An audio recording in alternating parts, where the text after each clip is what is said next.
Hello friends, कैसे हैं। एक बार फिर से मैं प्रीतम शुक्ला आप लोगों का एआई स्टडी पॉइंट के इस यूट्यूब प्लेटफॉर्म पे बहुत बहुत स्वागत करता हूं। चलिए, आज हम जो कल कंटिन्यू कर रहे थे 11th क्लास मैथ का चैप्टर स्टार्ट कर रहे थे, उसी को आगे पढ़ना शुरू करते हैं। मैं उम्मीद करता हूं आपने नोट्स वगैरह बना ली होगी, ठीक है। और आज से ही नोट्स बनाते चलिए, चीज़ों को लिखते चलिए, समझते चलिए, क्योंकि मैं कॉन्सेप्ट को जब पहले डिस्कस कर दूंगा, उसके बाद से जब आप क्वेश्चन एक्सरसाइज करना शुरू करेंगे तो बहुत ईजी आपको लगेगा। आज मैं एक्सरसाइज भी करवाऊंगा, ठीक है। तो हम क्या पढ़ रहे हैं, 11th क्लास का मैथमेटिक्स पढ़ रहे हैं, मैथ पढ़ रहे हैं, ठीक है। और ये हमारी पूरी जो मैथ है एनसीईआरटी को हम फॉलो कर रहे हैं, एनसीईआरटी पैटर्न पर पढ़ा रहे हैं, बता रहे हैं। दोनों लैंग्वेज के लोग देख सकते हैं, चाहे हिंदी मीडियम का बंदा हो, स्टूडेंट हो, या इंग्लिश मीडियम का हो, दोनों लोग आप इस चीज़ को देख सकते हैं।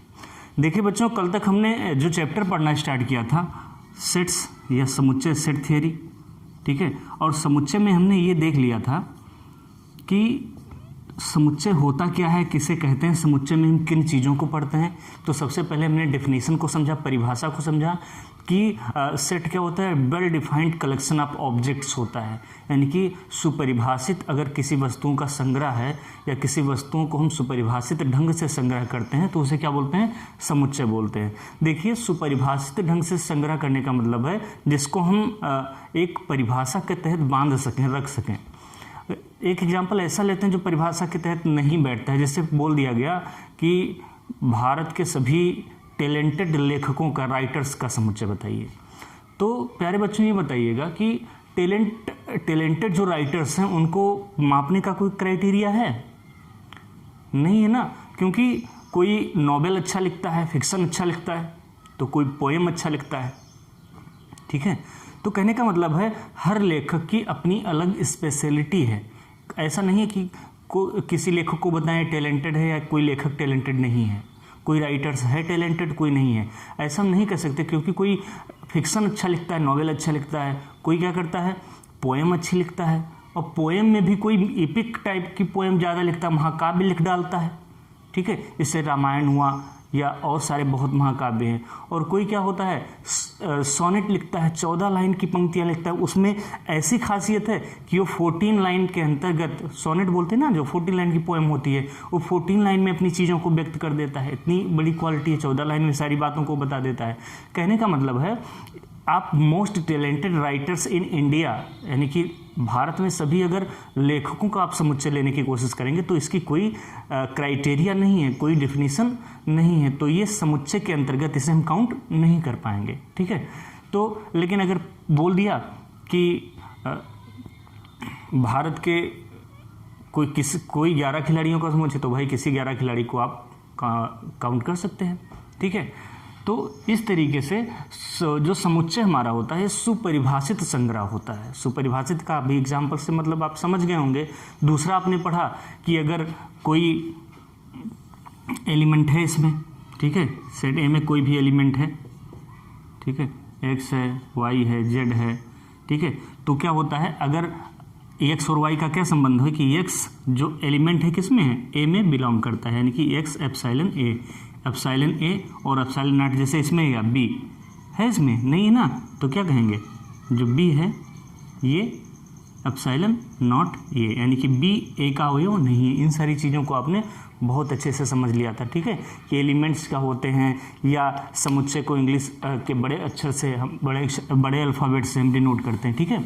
आज हम इसी क्रम में आगे बढ़ते हैं। और कल आपको बता दिया गया था कि जो हम अगली क्लास लेंगे उसमें देखेंगे समुच्चय का, ठीक है, समुच्चय का क्या रिप्रेजेंटेशन, कैसे इसे रिप्रेजेंट करते हैं, रिप्रेजेंटेशन ऑफ अ सेट, ठीक है, किसी समुच्चय को हम किस तरीके से रिप्रेजेंट करते हैं। और आपको बताया गया था समुच्चय की रिप्रेजेंटेशन की 2 विधियां बताई गई हैं, ठीक है। जॉर्ज कैंटर महोदय ने बताया कि समुच्चय का रिप्रेजेंटेशन हम 2 प्रोसेस में, 2 विधियों के अंतर्गत कर सकते हैं, जिसमें पहली विधि को उसने क्या बताया, पहली विधि हमारी कौन थी, पहली हमारी जो विधि है वो क्या है,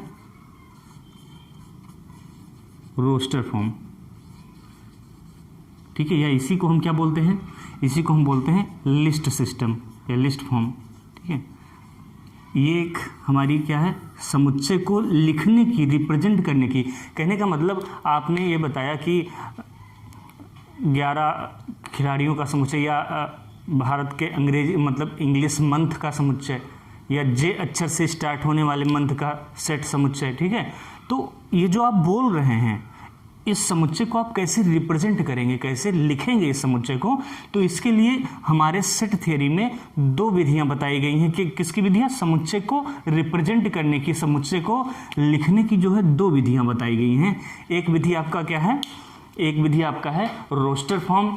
एक हम रोस्टर फॉर्म में, रोस्टर रूप में हम समुच्चय को रिप्रेजेंट कर सकते हैं, लिख सकते हैं। और दूसरा हमारा क्या मेथड है, दूसरी जो विधि हमारी है वो क्या है, सेट बिल्डिंग मेथड। कल इतना तक करवा दिया गया था, आप लोग लिख भी लिए होंगे। ठीक है, क्या है, सेट बिल्डिंग मेथड या सेट बिल्डिंग फॉर्म। ठीक है, इसको क्या बोलते हैं, समुच्चय निर्माण विधि बोलते हैं। इसको हम हिंदी वाले लिख देंगे सूची रूप में, कह सकते हैं लिस्ट में, या रोस्टर को रोस्टर ही लिखते हैं ऐसे। ठीक है, और इसको क्या बोलते हैं, समुच्चय निर्माण विधि।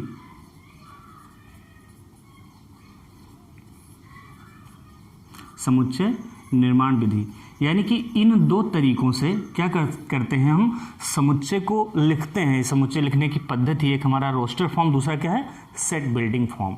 ठीक है, कोई दिक्कत नहीं यहाँ तक। अब हम देखेंगे कि रोस्टर फॉर्म में, रोस्टर लिस्ट में हम किस तरीके से समुच्चय को रिप्रेजेंट करेंगे, लिखेंगे। ठीक है, तो आते हैं बहुत छोटी छोटी सी बातों को हम समझते हैं किस फॉर्म में, रोस्टर फॉर्म के लिए। ठीक है, इतना लिख लीजिए, हम पहले इसको पढ़ेंगे, उसके बाद में इसको पढ़ेंगे, फिर दोनों में अंतर देखेंगे, फिर दोनों में कन्वर्जन देखेंगे कि आप रोस्टर फॉर्म को list form set building form में कैसे बनाएंगे, या सेट बिल्डिंग फॉर्म में कोई सेट लिखा है तो उसको रोस्टर फॉर्म में उस सेट को किस तरीके से आप लिखेंगे, कन्वर्ट करेंगे, ये सारी चीज़ें हम देखेंगे। तो पहले हम क्या पढ़ेंगे, रोस्टर फॉर्म या लिस्ट फॉर्म पढ़ेंगे। ठीक है, उसके बाद सेट बिल्डिंग फॉर्म। तो सबसे पहले हम इसको पढ़ना स्टार्ट करते हैं।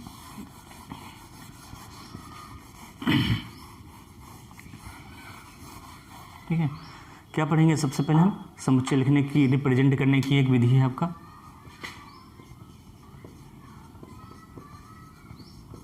रोस्टर फॉर्म, या इसी को क्या बोलते हैं, लिस्ट फॉर्म, या हिंदी में क्या बोलते हैं, सूची रूप में। ठीक है, हिंदी इंग्लिश मीडियम का दोनों कवर करते हुए चलते हैं, कोई दिक्कत आपको पढ़ने में समझने में नहीं आएगी। हिंदी मीडियम वाले भी ज़्यादातर यही बोलते हैं, list form, roster form, list form. ठीक है, तो देखिए रोस्टर फॉर्म सूचीबद्ध रूप में अगर हमें लिखना है तो कुछ पहले हम कहानी सुनते हैं, जानते हैं चीज़ों को कैसे लिखेंगे। जैसे नाम से स्पष्ट है, किस फॉर्म में, लिस्ट फॉर्म में आपको लिखना है। लिस्ट फॉर्म में मतलब जो आपके सेट के एलिमेंट हैं, उन एलिमेंट को हमें एक बॉक्स में लिख देना है। ठीक है, क्या, जो एलिमेंट आएंगे, जो अवयव या जो ऑब्जेक्ट्स बताए ना, अवयव है, ऑब्जेक्ट्स है, थिंग्स हैं, वस्तुएं हैं, ये सारी क्या हैं, एक दूसरे के समानार्थी हैं सेट के रिलेशन में। कहने का मतलब किसी भी समुच्चय में जो हम एलिमेंट लिखेंगे, ठीक है, उनको कैसे लिखेंगे। ठीक है, उनको लिखने का है कि उसको लिस्ट तरीके से लिखेंगे। लिस्ट का मतलब कि जैसे आप कल एग्जाम्पल दिए थे ना कि किसी आप शोरूम में गए, किस में गए, शोरूम को यस से लिख दिए। ठीक है, या कोई फुटवियर है, वहाँ पर गए और वहाँ पर कई तरीके से कई ब्रांड के जूते हैं, एडिडास भी है, पूमा है। ठीक है, और क्या है, कैंपस है, नाइकी है, लिबर्टी है, बाटा है। ठीक है, ये सारे क्या हैं, हमारे शूज के ब्रांड हैं, हमारे फुटवियर शॉप में ये फला फला शूज पाए जाते हैं। तो हम इनको क्या करेंगे, लिस्ट इनका बना लेंगे। नहीं कि एक नाइकी के इतने शूज हैं, इतने नंबर के इतने शूज हैं, ये नहीं, बस नाइकी है आपके पास तो आपने इस फॉर्म ब्रेक उसमें गठन में क्या डाल दिया, इस संग्रह में आपने नाइकी को कलेक्ट कर लिया। आपके पास एडिडास है तो आपने एडिडास को कलेक्ट कर लिया। आपके पास प्यूमा है तो आपने प्यूमा को कलेक्ट कर लिया। आपके पास बाटा है तो आपने बाटा को कलेक्ट कर दिया। कहने का मतलब आपके पास रिबॉक का शूज है तो आपने रिबॉक को कवर कर लिया। ठीक है, कहने का मतलब है जिन जिन ब्रांड्स के आपके पास शूज का कलेक्शन है उनको आपने इकट्ठा लिख लिया। ठीक है, लिखने का तरीका क्या होता है कि जो एलिमेंट्स होते हैं उनको हम ऐसे एक एक करके एलिमेंट्स को लिखते हैं। ठीक है, और उसके बाद में एलिमेंट्स को जब लिखते हैं तो उसको कामा से हम क्या करते हैं, अलग करते हैं, पृथक करते हैं। ऐसे एक एलिमेंट के बाद दूसरे एलिमेंट को अलग करने के लिए कॉमा का प्रयोग करते हैं। किसका प्रयोग करते हैं, ये देखिए कॉमा है, अर्धविराम जिसे बोलते हैं, कॉमा का प्रयोग करते हैं, ठीक है। और ये चीज़ें इकट्ठा दिखें इसलिए हम इसको एक बॉक्स में बंद कर देते हैं, और उस बॉक्स को किससे बंद करते हैं, कर्ली ब्रैकेट जो आपका होता है, जो कर्ली ब्रैकेट्स होता है, इससे हम उसको बंद कर देते हैं। कहने का मतलब ये आपका शोरूम है एस, ठीक है। एस के अंतर्गत जितने भी शूज हैं, एडिडास है, पूमा है, कैंपस है, नाइकी है, लिबर्टी है, बाटा है, रिबॉक है, इस सारे कलेक्शन को एक एक एलिमेंट को हम कामा से पृथक करते हुए एक इसमें जो मझला ब्रैकेट होता है आपका, कर्ली ब्रैकेट होता है, इसमें हम बंद कर देते हैं, ठीक है। तो ये लिखने का तरीका होता है। लिखने का तरीका, सारे एलिमेंट की लिस्ट को हम लिखते हैं और लिस्ट को एक एक एलिमेंट को हम कामा से अलग करते हैं, और कामा से अलग करने के बाद इनको क्या करते हैं, कर्ली ब्रैकेट में इकट्ठा बाउंड करके हम रख देते हैं और बोलते हैं ये कौन सा फॉर्म है आपका, लिस्ट फॉर्म है, ठीक है। अभी एग्जाम्पल लेकर के हम चीज़ों को समझेंगे, बहुत अच्छे से समझेंगे। ये आपको बस जो कहानी बता रहे थे उससे मिला करके बता रहे हैं कि आपको रोस्टर फॉर्म में चीज़ों को कैसे लिखनी है, ठीक है। कोई दिक्कत, कोई समस्या, कोई प्रॉब्लम नहीं। आगे चलते हैं। देखो, तो सबसे पहले क्या लिखते हैं इसमें, इसके रोस्टर फॉर्म में लिखने के नियम में हम क्या लिखते हैं कि क्या क्या हम काम इसमें करेंगे तो हमारा रोस्टर फॉर्म में चीज़ें हो जाएंगी, ठीक है। पहली बात आप लिखिए कि वस्तुओं की हम सूची बनाते हैं इसमें। All the element of set are listed, सारे एलिमेंट को हम क्या करते हैं, लिस्टेड करते हैं।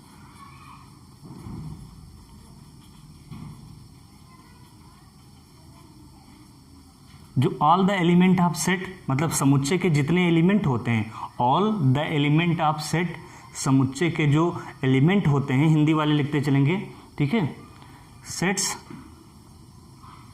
आर क्या होते हैं, लिस्टेड होते हैं। लिस्टेड मतलब उनको सूची एक एक करके, जैसे आप चले कि आपको एक और एग्जांपल लीजिए, आपको सब्जी मसाला लाना है, ऐसे सब्जी मसाला कर लिए, ठीक है।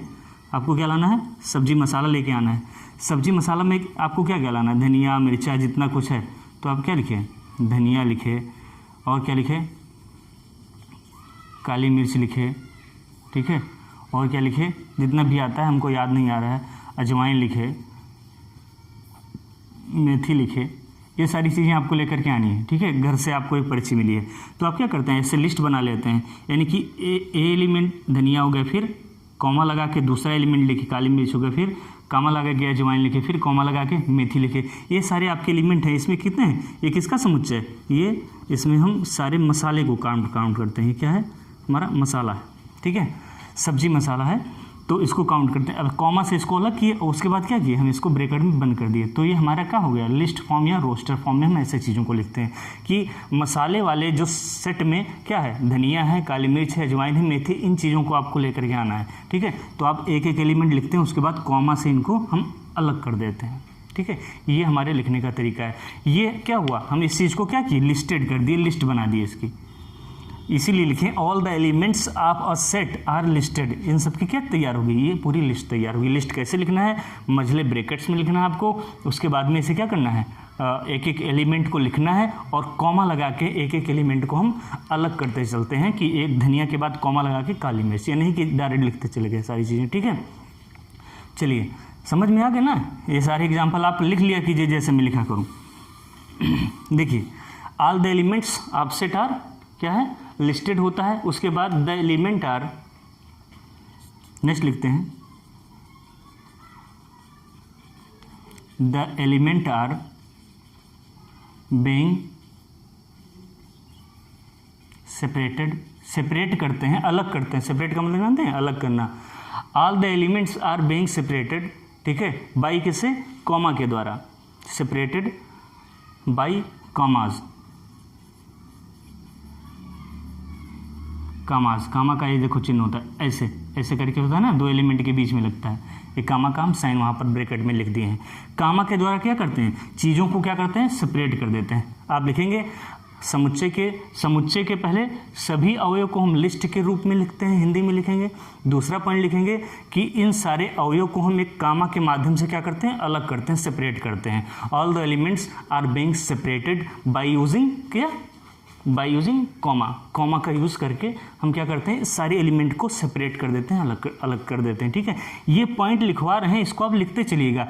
इन बातों को समझ तो आप गए होंगे, लेकिन इन बातों को आपको क्या रखना है, ध्यान में रख करके चलना है। ठीक है, चलिए आगे देखते हैं। इतना करने के बाद में क्या करते हैं, एंड इसके बाद इसको क्या करते हैं, कॉमा के बाद मझला ब्रैकेट में क्लोज कर देते हैं। एंड आर इनक्लोज्ड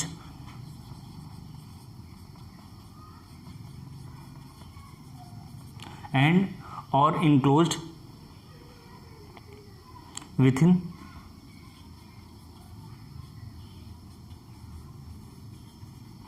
ब्रैकेट्स का यूज करके इनको क्या करते हैं, क्लोज कर देते हैं। कौन से ब्रैकेट्स का यूज करते हैं, ठीक है, ऐसे मझला ब्रैकेट का यूज करते हैं। जितने भी आप लिखेंगे, कॉमा में एलिमेंट लिखेंगे, उसके बाद कर्ली ब्रैकेट में क्या करेंगे, इस ब्रैकेट में इसको क्लोज कर देंगे। देखो तीनों लाइन का मतलब समझ लीजिए एक बार फिर से कि all the elements are listed, सभी एलिमेंट्स का लिस्ट बनाते हैं। जैसे बताए Adidas, Puma, Campus, Nike, Liberty, ऐसे बाटा, रिबोक, इस सब का लिस्ट बनाए। उसके बाद सबको किससे, कॉमा से हम सेपरेट करते हैं। दूसरी लाइन का मतलब सेपरेटेड बाई कॉमा। एंड तीसरी लाइन का मतलब क्या है कि and are enclose within brackets, इस ब्रैकेट्स में आपको इसको इनक्लोज कर देना है, क्लोज कर देना है। ठीक है, ये हमारा रोस्टर फॉर्म में लिखने का सही मतलब होता है। ठीक है, ऐसे हम रोस्टर फॉर्म में चीज़ों को लिखते हैं। ये आपका लिखने का एग्जाम्पल हो गया। ठीक है, इसको आप लिख लीजिए प्यार से एक एक लाइन करके। हिंदी में जो लिखना होगा वो लिख लेंगे, समझ लेंगे कि सभी वस्तुओं की सूची तैयार करते हैं। सूची तैयार करने के बाद क्या करते हैं, इनको कॉमा के द्वारा सेपरेट करते हैं, और सेपरेट करने के बाद इसको मझले ब्रैकेट में, कर्ली ब्रैकेट्स में इनक्लोज कर देते हैं, बंद कर देते हैं। ठीक है, तो हमारा रोस्टर फॉर्म या सूची पद्धति में या सूची रूप में समुच्चय लिखने का, रिप्रेजेंट करने का एक तरीका है। ठीक है, कोई दिक्कत, लिख लिए। चलिए आगे देखते हैं, बस पढ़ते चलिए, बहुत इजी वे में आपको समझ में आएगा। और आप तो भी जोश होगा ना, नया नया 10th भाई पास किए, अच्छे मार्क्स से पास किए हैं, लॉकडाउन में पास किए हैं, सबसे बड़ी बात। और उसके बाद में आप 11th में आए हैं, नई एनर्जी है, तो नई एनर्जी के साथ चीज़ों को बहुत अच्छे से आप समझते चलिए। और जहाँ तक यहाँ जो है हमारे विशेषरगंज प्रयागपुर में क्या होता है, हाई स्कूल के बाद 50% अगर मैथ लड़के लिए हैं तो 70% लड़के मैथ यहाँ छोड़ देते। 70% ना पढ़ने वाले मैथ होते हैं, 30% मैथ पढ़ते हैं। क्यों? उनको लगता है इतनी मोटी मोटी मैथ की बुक है और 10 में बहुत कम उनको नंबर मिल गया। मिल नहीं गया, आप पढ़े नहीं हैं। ठीक है, और इंटर में हम कैसे मैथ पढ़ेंगे, काफ़ी टफ हो जाती है, लोग डराते भी हैं। यहाँ टीचर भी इस तरीके से नहीं अवेलेबल हैं जो अच्छे से आपको मैथ पढ़ाएं। तो आपको हमारी टीम आ गई है, आपको कहीं जाने की ज़रूरत नहीं है, बस हमारी यूट्यूब के साथ बने रहिए। लॉकडाउन के बाद में हम लोग ऑफलाइन आपके साथ रहेंगे, टेस्ट करवाएंगे, हर वीकली आपका टेस्ट होगा, हर हफ्ते हमारी कोचिंग में टेस्ट होगा, और आपको असाइनमेंट दिया जाएगा, आपके पास प्रिंटेड मटेरियल होंगे, सॉल्यूशंस होंगे, और एक एक क्वेश्चन पर ऐसे क्लास चलाया जाएगा। तो आपको, हम लोगों का तो इस बार ये टारगेट है कि कम से कम कोचिंग में मैक्सिमम 10, 12, 20% लड़कों को 100/100 मार्क्स मैथ में मिले। ठीक है, इस तरीके से हम लोग आपकी पढ़ाई को धारदार बनाएंगे। तो आप बस सपोर्ट हमारा करिए, हमारे साथ बने रहिए, ज़्यादा से ज़्यादा लोगों को। और हाँ, एक ज़रूरी सूचना हम बता दें, आप लोग अगर ऐसे ही मेहनत करे रहेंगे तो हम लोग आपके लिए एक अपने एराइज स्टडी पॉइंट की तरफ से पहल लेकर के आए हैं, जिसका नाम है एराइज। ठीक है, जो surgical strike, arise surgical strike करके पहल लेकर आए हैं। इसके अंतर्गत हम ये काम करेंगे कि जितने भी लड़के हमारे ग्रुप में जुड़े हैं, व्हाट्सएप ग्रुप के अंतर्गत जुड़े हुए हैं, या जितने लड़के हमारे कॉन्टेक्ट में हैं और हमारे चैनल को देख रहे हैं, हमारे क्षेत्र के, बेसिकली बहुत दूर तो हम जा नहीं पाएंगे, 2 ब्लॉक विशेषरगंज और प्रयागपुर को कवर करते हुए। तो जो बच्चे इसको नोट्स बना रहे हैं, लॉकडाउन में कहीं जा पा नहीं रहे हैं, ठीक है, इसको लिख रहे हैं, नोट्स बना रहे हैं, पहली बात वो तो अपना नोट्स बनाए, फ़ोटो खींच करके ग्रुप पे डाल दें कि हाँ सर हम कंटिन्यू नोट्स कर रहे हैं। कोई डाउट्स अगर आपके हैं, कोई क्वेश्चन नहीं लग रहा है, तो उसको आप स्क्रीनशॉट लेकर ग्रुप पे डाल दीजिए, आपको solution as soon as possible बहुत जल्दी उस पर मिल जाएगा। ठीक है, दूसरी बात, हम लोग सर्जिकल स्ट्राइक करेंगे। हमारी टीम के कोई मेंबर किसी दिन अचानक आपके घर पहुंचेंगे, आपके पापा को बुलाएंगे और आपको बुलाएंगे, और साथ साथ आपका नोट्स मंगवाएंगे कि देखें किस तरीके से आप नोट्स बना रहे हो। वहाँ पर भी आपको अगर कोई डाउट है तो आप पूछ सकते हैं। बस ये कुछ सिलेक्टेड बच्चों को हम करेंगे, टारगेट करेंगे कि आपकी पढ़ाई कंटिन्यू बहुत अच्छे से चलती रहे। ठीक है, आपके लिए केवल इतना काम किया जा रहा है। तो सर्जिकल स्ट्राइक के लिए आप लोग तैयार रहिएगा और ये नोट्स बनाते रहिएगा, और जो सर्जिकल स्ट्राइक वो होगा वो आपके यूट्यूब प्लेटफॉर्म पे अपलोड किया जाएगा कि कहाँ पर सर्जिकल स्ट्राइक किया गया, आप कितना मेहनती कर रहे हैं, ठीक है, आपको यूट्यूब पर आने का मौका मिलेगा। तो बहुत अच्छी स्ट्रेटजी है, आप लोग भी इसका सपोर्ट करिएगा, नोट्स बनाते चलिएगा, ठीक है। ऐसा ना हो ग्रुप से लेफ्ट होना शुरू हो कि हमारे ऊपर सर्जिकल स्ट्राइक, ये आपके लिए हो रहा है और आप जितनी ईमानदारी से हम लोग का साथ देंगे, हम लोग भी उतने सपोर्टिव वे में आपके साथ रहेंगे, ठीक है। चलिए आगे स्टार्ट करते हैं। इसी रोस्टर फॉर्म को और समझने की कोशिश करते हैं। आप जान ही गए किस तरीके से आपको रोस्टर फॉर्म में सेट को लिखना होता है, समुच्चय को लिखना होता है, कैसे लिखना होता है। सबसे पहले आप क्या करते हैं, चीज़ों की लिस्ट बनाते हैं। लिस्ट बनाने के बाद उसको कॉमा के द्वारा सेपरेट करते हैं, अलग करते हैं, और सेपरेट करने के बाद कॉमा से आप क्या करते हैं, उसको कर्ली ब्रैकेट से बंद कर देते हैं। तो आपका सेट या समुच्चय रोस्टर फॉर्म में आपका समुच्चय लिख जाता है, ठीक है। और एग्जाम्पल को देखते हैं, जैसे एग्जाम्पल लीजिए, 7 से कम सभी धन पूर्णांकों का समुच्चय। एग्जाम्पल क्या लेंगे, 7 से कम सभी धन पूर्णांकों का समुच्चय। द सेट ऑफ ऑल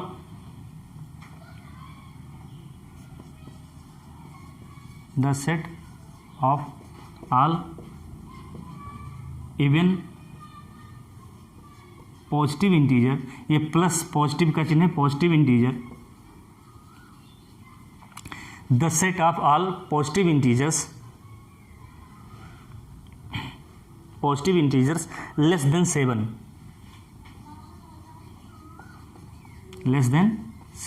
कहने का मतलब the set of all even मतलब ऑड इवन पढ़े होंगे ना, सम पॉजिटिव धन इंटीजर पूर्णांक, किसका, positive integers, even positive integers का हमें सेट तैयार करना है, या इवन आप भी लगाइए, ऑल पॉजिटिव इंटीजर कर लीजिए। 7 से कम सभी पॉजिटिव इंटीजर धन पूर्णांकों का समुच्चय। हिंदी में ऐसे लिख सकते हैं, 7 से कम सभी धन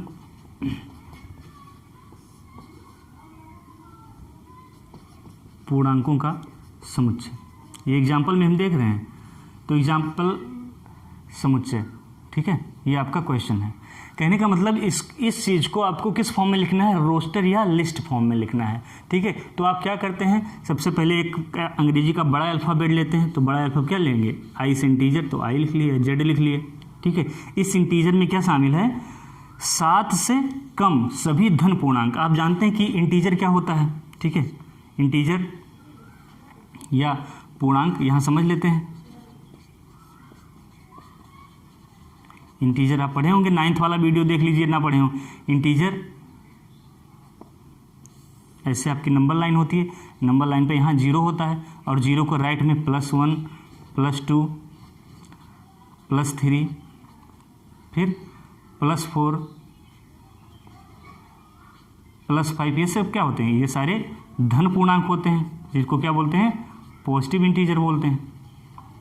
और ये 0 आपको, इसको 0 इंटीजर बोलते हैं। ये ना प्लस में होता है ना माइनस में होता है, ठीक है। बहुत छोटी छोटी बातें आप पढ़ ली हैं, 1 -2 -3 -4 और यहाँ -5, ये सारे क्या हैं, जो 0 के लेफ्ट में है, निगेटिव में है, तो इसको क्या बोल देते हैं, निगेटिव इंटीजर, ये ठीक है।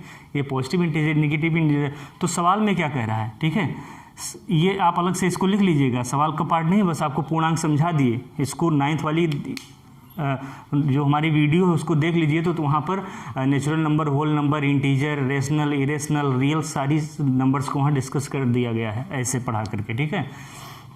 देखो, the set of all positive integer less than 7, यानी कि इस सेट में जो है सभी हमको उस इंटीजर्स को रखना है जो पॉजिटिव हैं और क्या हैं, 7 से छोटे हैं, ठीक है।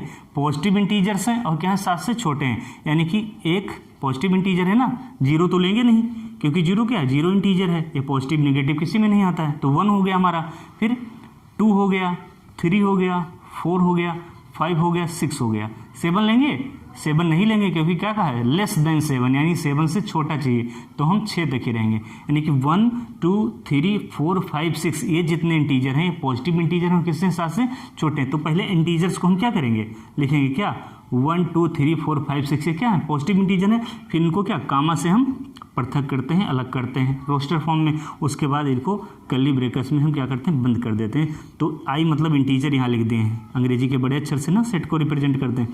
तो इस इंटीजर में डिफिनीशन के अकॉर्डिंग क्या हो जाएगा, ये जो इंटीजर होगा ये क्या होगा, सभी धन पूर्णांकों का ये समुच्चय है। 1 2 3 4 5 6 और क्या है, लेस देन 7 7 से कम है। देखो 1 2 3 4 5 6 तक जाएगा, 7 8 ऐसा नहीं है। क्यों, क्योंकि क्या है 7 से छोटा का है आपको, ठीक है, आया समझ में।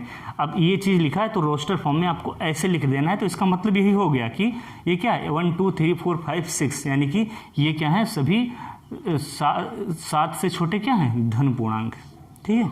चलिए अगला एग्जाम्पल समझते हैं रोस्टर फॉर्म को। आ रहा है ना समझ में, प्रॉपर आ रहा होगा, बहुत ईजी है, कोई रॉकेट साइंस इसमें नहीं है कि आपको मिसाइल या रॉकेट अभी उड़ाना है, इतना दिमाग लगा दें, बहुत आराम से बस चीज़ों को समझते चलना है। आपकी पहली एक्सरसाइज इसी पर बेस्ड है, ठीक है।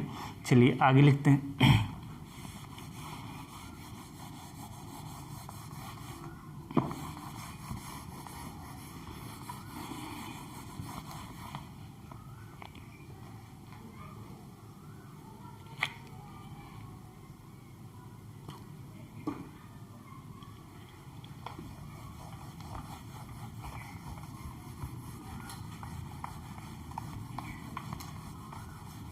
गंदा हो जाता है बोर्ड थोड़ा ज़्यादा अपन लोगों का। चलिए अगला एग्जाम्पल लेते हैं, आप लोग करके बताइएगा इस एग्जाम्पल को। एग्जाम्पल क्या मतलब, जो एग्जाम्पल ले रहे हैं उसको किस फॉर्म में लिखना है, आपको लिस्ट फॉर्म में या सूची फॉर्म में लिखना है, ठीक है। देखिए अंग्रेजी वर्णमाला के सभी स्वरों का समुच्चय, ठीक है। चलो ये कि एग्जाम्पल हिंदी में इंग्लिश में लिए थे, इसको हिंदी में लिखते हैं। अंग्रेजी अल्फ़ाबेट के या वर्णमाला के सभी इसका स्वरों का समुच्चय। 5 स्वर होते हैं ना, ए ई आई ओ यू, इसका समुच्चय आपको किस रूप में लिखना है, ठीक है, रोस्टर फॉर्म में लिखना है। The set of all vowels in the English alphabet.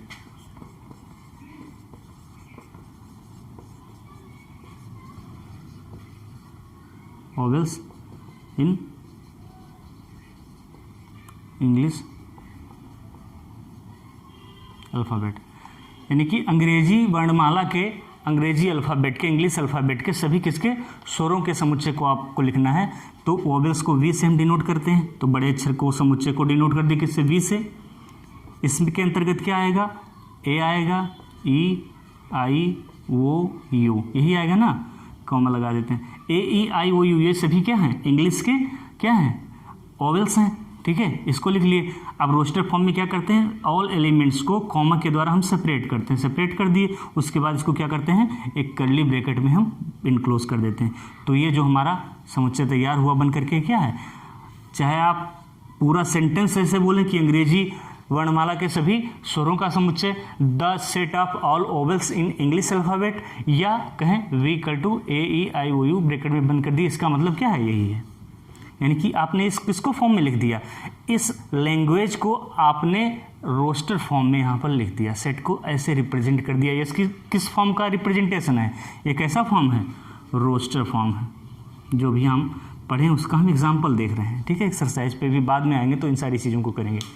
कोई चीज़ आया समझ में, ठीक है।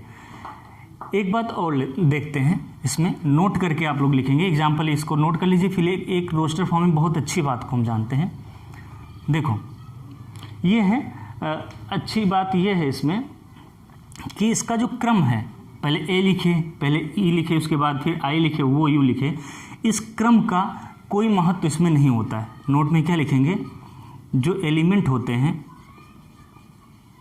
जो एलिमेंट होते हैं, एलिमेंट्स के क्रम का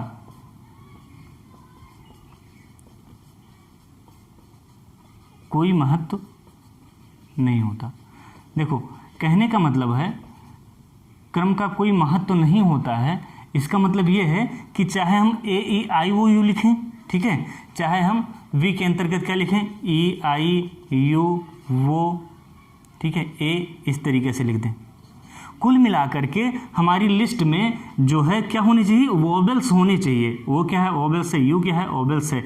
आई क्या है, ओवेल्स है। कुल मिलाकर के ये जो वर्णमाला का सेट है कि क्या होना चाहिए, इसमें ओवेल्स होना चाहिए। देखो यही 5 हैं, बस कुल मिलाकर इनका क्रम इधर कर दें उधर कर दें, कोई इससे मतलब नहीं है, बस कामा से आपको सेपरेट करना है।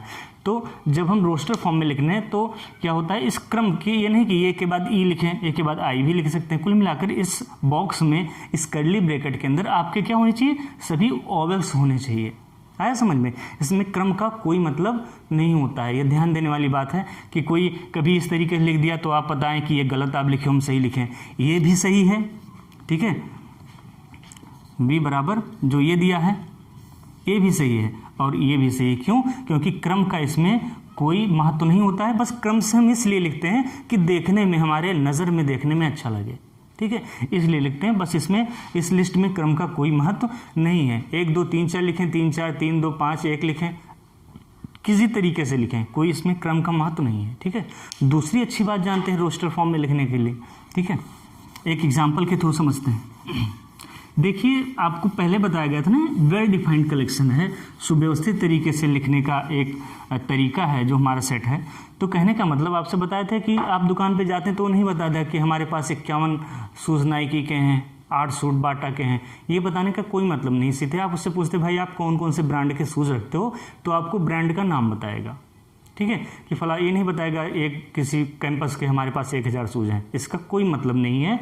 तो इसीलिए क्या करते हैं, एक एग्जाम्पल के द्वारा समझते हैं। पहले नोट करके पॉइंट लिखेंगे। इसमें जो है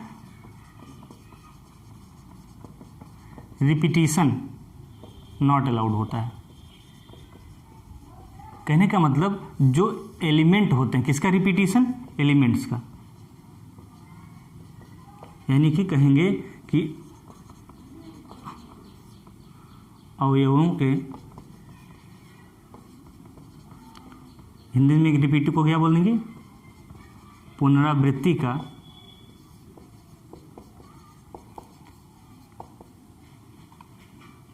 कोई महत्व नहीं है। There is no importance of repetition of element, ठीक है, इसका कोई महत्व नहीं है। क्यों नहीं है? क्योंकि हमें वेल डिफाइंड कलेक्शन चाहिए। जैसे एक एग्जाम्पल आप लेते हैं, एग्जाम्पल से चीज़ों को समझिए। देखो कह दिया SCHOOL, स्कूल में प्रयुक्त, जो स्कूल आप लिखे हैं इसमें पर स्कूल जो लिखे हैं, इस स्कूल जो वर्ड से इसमें प्रयुक्त सभी किसके, अल्फ़ाबेट या अक्षरों का समुच्चय। ये एग्जाम्पल आप देख रहे हैं, ठीक है, समुच्चय, ये आपको क्वेश्चन मार्क लगा दिए, बताना है। स्कूल में प्रयुक्त सभी अक्षरों का समुच्चय किस फॉर्म में आपको बताना है, रोस्टर फॉर्म में आपको इसको लिखना है, ठीक है। ये आप नोट डाउन कर लेंगे बात को, जो नोट में ये बातें लिखवाई गई हैं बॉक्स में, ठीक है। कुल मिलाकर के क्या आपको बताएं, स्कूल में प्रयुक्त सभी अक्षरों का समुच्चय। तो इसमें कौन कौन से अक्षर प्रयुक्त हुए हैं, तो आप लिख देंगे इस सेट में, ए मान लीजिए इस सेट को, कि जो स्कूल वाला सेट बनेगा हमारा ये है, इसमें क्या है, SCHOOL,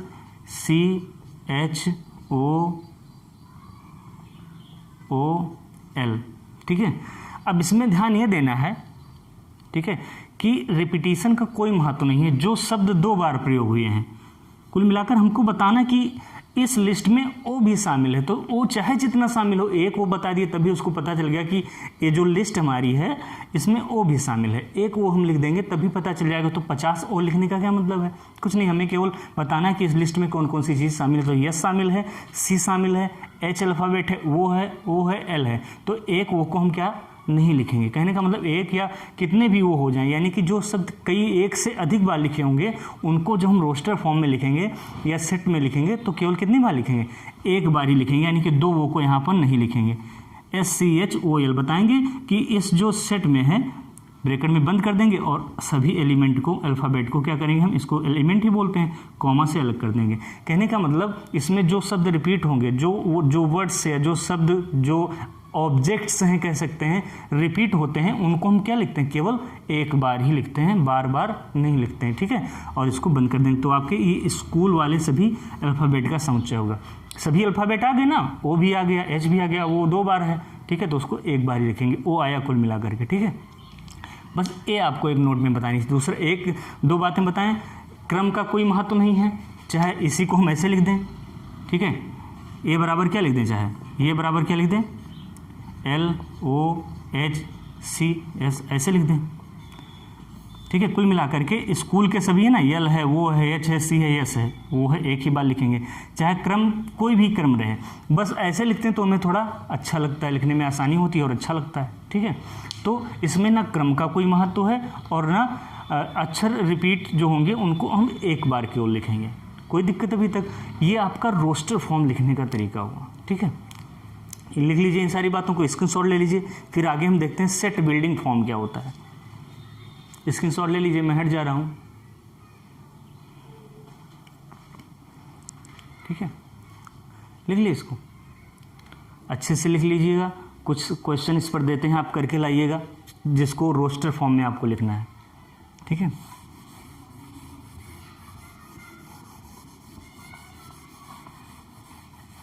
बहुत अच्छे से लिखेंगे, बहुत बढ़िया आपको समझ में आएगा। सारे एग्जाम्पल आपको दे रहा हूं मैं, आप लिख के लाइएगा इन चीज़ों को।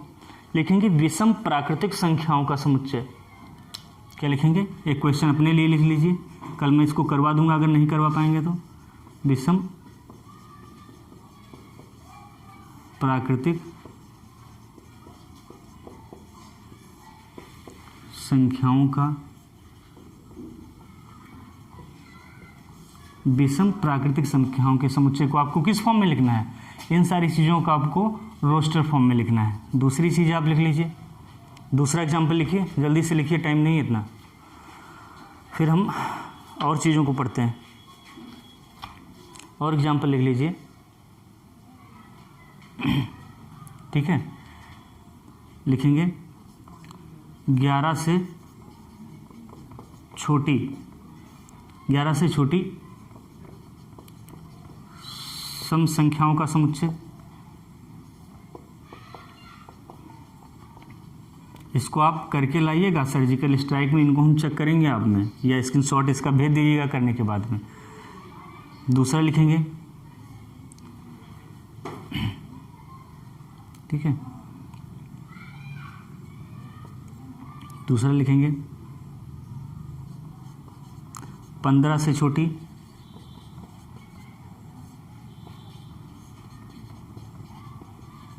विषम संख्याओं का समुच्चय,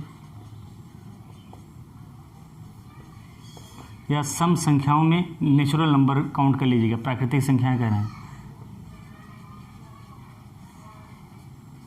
समुच्चय, ठीक है।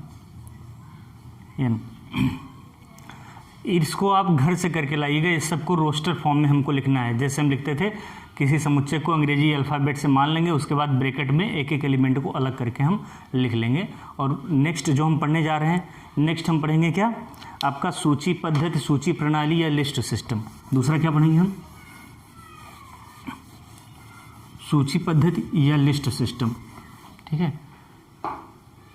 अगला पढ़ते हैं क्या, दो बना था ना ऐसे करके, इधर एक रोस्टर था, सूची था, अब सूची वाली पद्धति को हम सेट बिल्डिंग फॉर्म पढ़ने जा रहे हैं। क्या समुच्चय लिखने का एक और तरीका क्या है, सेट बिल्डिंग फॉर्म, इसे क्या बोलते हैं, समुच्चय निर्माण रूप में, ठीक है। इसको हम अगली क्लास में देखते हैं, ठीक है। तब तक के लिए बहुत बहुत धन्यवाद आप लोगों का, ठीक है। सपोर्ट करने के लिए चैनल को लाइक सब्सक्राइब कीजिए, दोस्तों में शेयर करवाइए, क्योंकि जितने ज़्यादा लाइक शेयर मिलेंगे हमको उतनी ज़्यादा एनर्जी मिलती है काम करने में। और सर्जिकल स्ट्राइक के लिए आप लोग एकदम तैयार रहिएगा, कोई वहाँ पर आपको दंड नहीं दिया जाएगा, बस हम आपसे मिलेंगे आकर के, आपका अच्छा नोट्स होगा तो आपको कुछ प्राइज़ वगैरह भी दिया जाएगा हमारी राइज स्टडी पॉइंट कोचिंग की तरफ से, ठीक है। और आपको प्रेज़ किया जाएगा, आपकी प्रशंसा की जाएगी, और आप अच्छे से मेहनत करते रहिए, सर्जिकल स्ट्राइक के लिए तैयार रहिए। हमारे चैनल को लाइक और सब्सक्राइब कर लिए, ठीक है। अगले वीडियो में हम सेट बिल्डिंग फॉर्म को पढ़ेंगे और एक्सरसाइज 1.1 देखेंगे NCERT की, ठीक है। पूरी एक्सरसाइज देखेंगे। Thank you very much.